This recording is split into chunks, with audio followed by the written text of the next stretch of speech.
Morning, I'm Maurice Barratt. I've got another Life in Lockdown for you. Trust you've had a good weekend. This is July the 6th, 2020. We're still in lockdown. It's nearly over now, temporarily. And I realise many people are at work, but I'm going to carry on until lockdown's completely lifted. I want to talk about worship.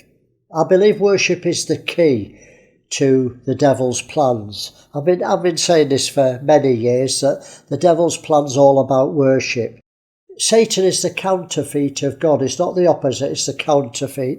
And therefore he wants the worship that's due to God. Only God should be worshipped. Thou shalt worship the Lord thy God, and him only shalt thou serve. Well, if Satan is the counterfeit, he wants to steal the worship that's due to God. Well, God wants our hearts. Worship's got to be from the heart. Well, Satan wants worship from our heart as well. I've said on other vlogs, so I'm not going to labour it, but I believe our bodies are the outer court. I believe our mind is the holy place, and our hearts are the holiest of holies. That's the real us. That's where God wants worship from, and Satan wants that as well. You know, God just doesn't want our bodies, our outward observance of reading our Bibles, praying, going to church, evangelising. Of course we should do all those things. That's just reasonable. Romans 12 verse 1 says, I beseech you therefore, brethren, by the mercies of God, that you present your bodies a living sacrifice, holy, acceptable unto God, which is your reasonable service. That's just reasonable. But he also wants us to renew our minds. He doesn't just want our bodies. He wants us to think differently. We've got to think like Christ. We've got to think differently than the world. Satan's the god of this world, and the thinking is governed by Satan. Romans 12, the next verse 2 says, and don't be conformed to this world, but be transformed by the renewing of your mind, that you may prove what is that good and perfect and acceptable will of God. So God wants worship in spirit and in truth from our hearts. And it's easy to love God with our bodies and our minds, supposedly. Jesus criticised the Pharisees. Mark 7:6 says, Jesus answered them and said, well did Esaias prophesy of you, hypocrites, as it is written, this people honour me with their lips, but their heart is far from me. If you're at church and you sing worship to God and say, oh God, I love you, but you're not being obedient to the Sermon on the Mount and the epistles, then you don't love him. You're lying. If you love me, keep my commandments. Love's got to be from the heart. Well, Satan's whole aim is world domination. And he only needs that to force worship if deception doesn't work. We know from the book of Revelation that Antichrist will deceive the whole world. And the threat, if you don't bow, will be death. Let me read it, Revelation 13, verse 11. And I beheld another beast coming up out of the earth, and he had two horns like a lamb. This is the false prophet. And he spoke like a dragon, wolf with a sheep's heart. And he exercises all the power of the first beast before him, and causes the earth and them which dwell therein to worship the first beast, whose deadly wound was healed. So that's the end desire and plan of Satan. It's the end desire and plan of the one world government. Make no mistake, because it's Satan's plan. They're implementing Satan's plan. Those at the top of the world, if you investigate, they're Satanists. They do child sacrifice. They're serving and worshipping Satan. He's directing them to the same. I'll carry on, and they had power to give life unto the image of the beast, that the image of the beast should both speak and cause that as many as would not worship the image of the beast should be killed.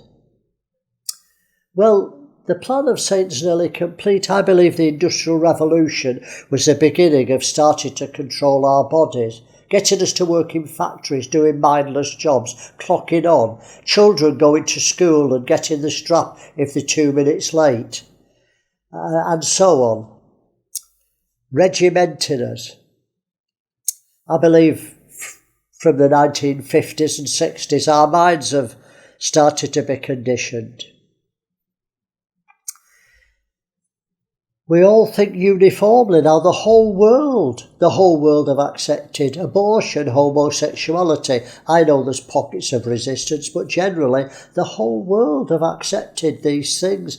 There's a uniform thinking throughout the world, through the entertainment programming and mind techniques of mass indoctrination. The free press has all been eliminated from the mainstream media. Free thinking is really hard to find these days. People who think for themselves. I know when I talk to people, they're not quoting from their own intellect, from their own thinking. They're quoting what they've heard off the media.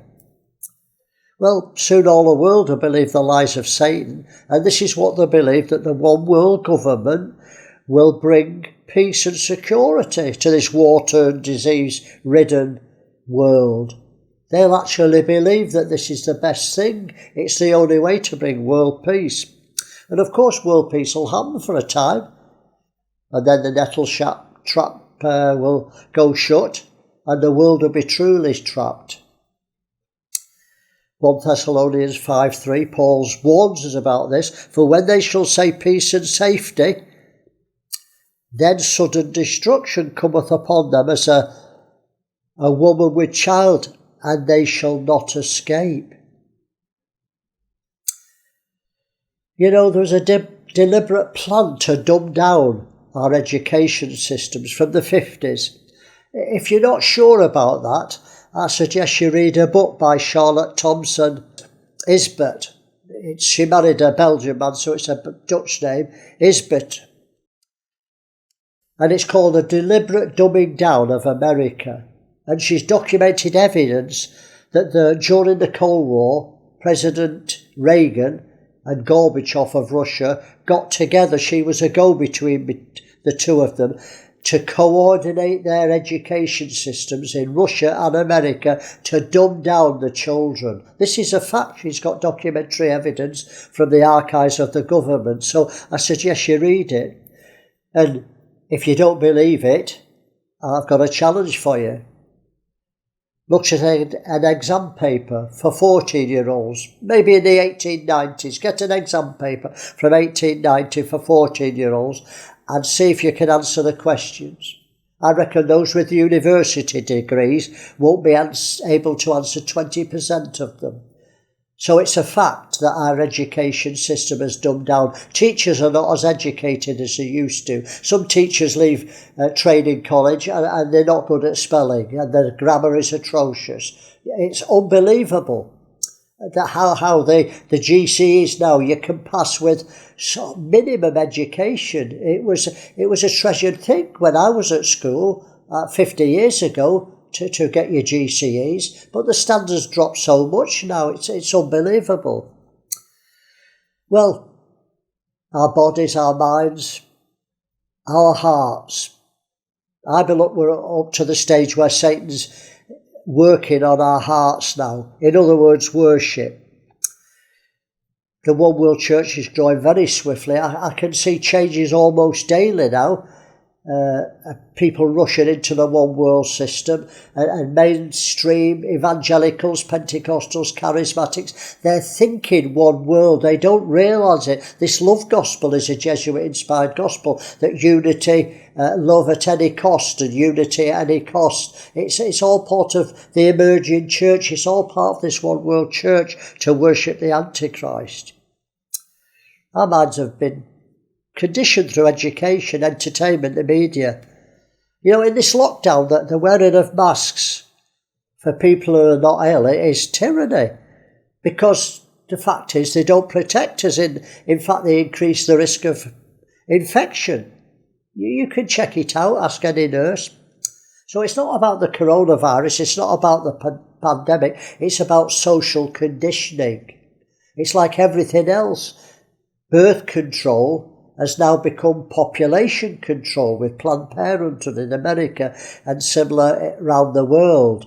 Be very careful. Think about these things. Don't read the media and just believe it. Start to think for yourself. Ask God for wisdom. You know, a Christian is supposed to have a sound mind. God's not given us a spirit of fear, but of love and a sound mind. So start to think for yourself.